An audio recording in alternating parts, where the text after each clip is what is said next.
Quel est le plus grand mensonge que la société nous fait croire? Bonsoir, bienvenue dans la question, la troisième sortie. Donc, le podcast qui bouscule les certitudes et pousse la réflexion. Aujourd'hui, nous abordons un sujet qui nous concerne tous, un mensonge subtil, mais profondément enraciné dans notre manière de penser et de vivre. Le mythe du succès et du chemin tout tracé. Depuis notre plus jeune âge, les amis, la société nous vend une formule prétendument infaillible pour réussir. Bien éduquer et obtenir un bon emploi, gagner de l'argent, fonder une famille et vivre heureux. Mais qu'est-ce que vraiment le bonheur? Alors, est-ce que vraiment la clé du bonheur, c'est ça? Est-ce que la seule voie possible, c'est réellement ça? Est-ce la seule voie possible? Et surtout, qui définit ce qu'est réellement le succès? Dans cet épisode, nous allons découvrir cette idée, explorer des parcours atypiques et réfléchir ensemble à une autre vision de la réussite, celle qui nous correspond vraiment. Alors, c'est exactement ça. Les amis, la question d'aujourd'hui, c'est un peu osé, ça je le sais. Mais essayons de rôder autour de la question. Dès notre enfance, on nous enseigne qu'il existe un chemin clair et unique vers le bonheur et la réussite. Faire de bonnes études, obtenir un emploi stable et bien rémunéré, ça veut dire gagner de l'argent. Construire une famille, mettre de l'argent de côté pour assurer son avenir, profiter de la vie une fois tout accompli. Alors, c'est ça. C'est une idée tellement répandue qu'elle nous semble naturellement presque incontestable. Pourtant, de plus en plus de personnes réalisent que cette vision ne correspond pas à leur propre réalité. Alors, les amis, ce que j'aimerais partager avec vous aujourd'hui, c'est que le succès n'est pas une ligne droite. Si ce modèle était universel réellement, alors tous ceux qui suivent ces étapes devraient être heureux et épanouis. Or, combien de personnes aujourd'hui détestent leur travail, se sentent prisonnières d'une vie qu'elles n'ont pas choisie? Combien de personnes? Ou encore, combien de personnes qui réalisent trop tard qu'elles ont sacrifié leurs rêves et au nom d'un idéal imposé? Combien de personnes? Vous allez comprendre que le succès ne suit pas une trajectoire linéaire, oui. Il est fait d'essais, d'échecs, de détours et surtout, il est propre à chacun. Soulignez ce que je vous dis. Le succès est propre à chacun. Certains trouvent leur épanouissement en dehors du schéma ou bien des schémas classiques que la société nous impose. Ils voyagent, ils trouvent leur bonheur, ils lancent de nouveaux projets, en changeant de voie. C'est ça, il y a des gens qui trouvent bien sûr leur bonheur comme ça.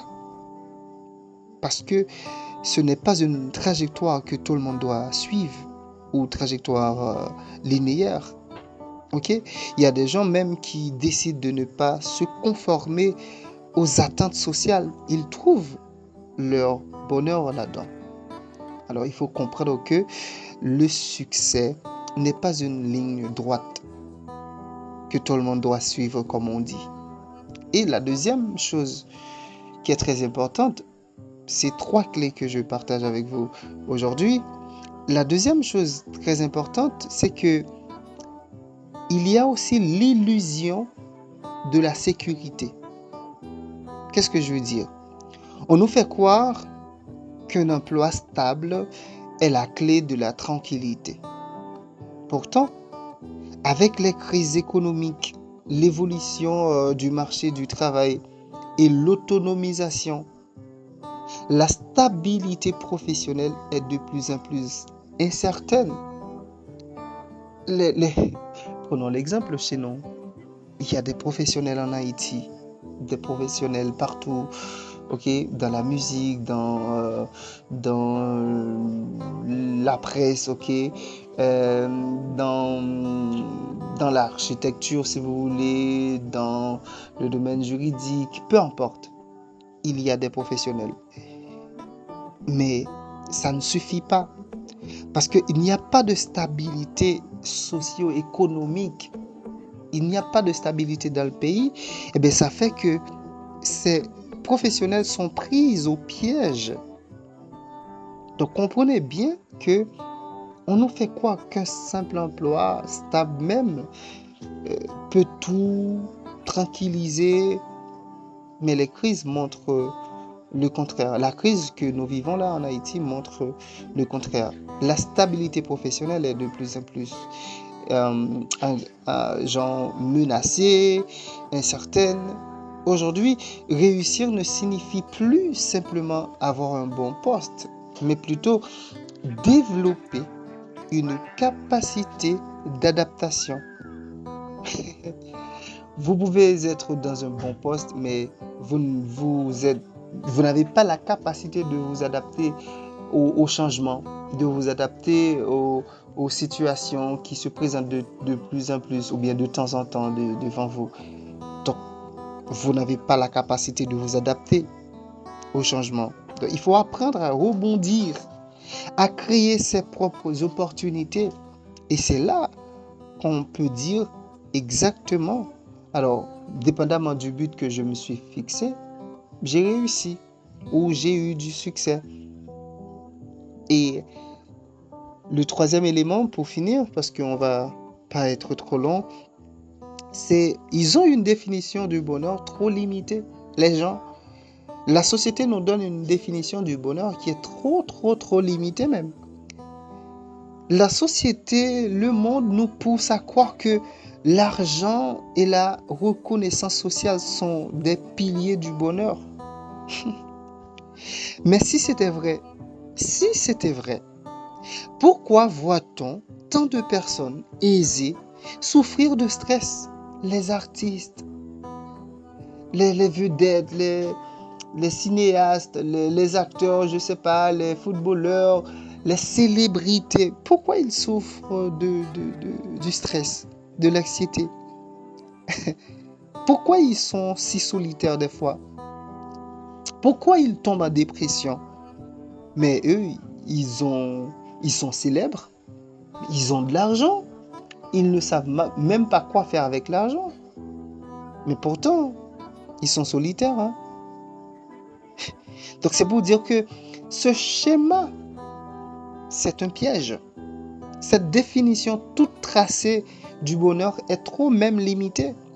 Vous allez comprendre que le bonheur ne se résume pas à une accumulation de succès visible, mais à un équilibre personnel. Ça veut dire être aligné avec ses valeurs, avoir des relations épanouissantes, vivre des expériences enrichissantes. Quel est le véritable succès? Celui qui vous ressemble réellement. C'est ça qu'il faut chercher à répondre. Donc, ne laissez pas la société dicter votre trajectoire. Osez questionner, tester, échouer et recommencer. Vous n'avez pas besoin de suivre un chemin tout tracé pour être heureux. Vous avez besoin d'un chemin qui vous correspond. J'aimerais redire ça. Vous n'avez pas vraiment besoin de suivre une route, un chemin qui est tout tracé devant vous pour être heureux. Mais vous avez besoin d'un chemin qui vous correspond. Et vous, où en êtes-vous dans votre propre définition du succès? Posez-vous cette question. Pensez-vous être libre de vos choix ou êtes-vous encore influencé par les attentes de la société. Alors les amis, c'était la question. Merci de m'avoir écouté aujourd'hui. Comme je vous dis, c'est du lundi au jeudi. Je vous donne rendez-vous demain. Merci d'exister. Mais il assure.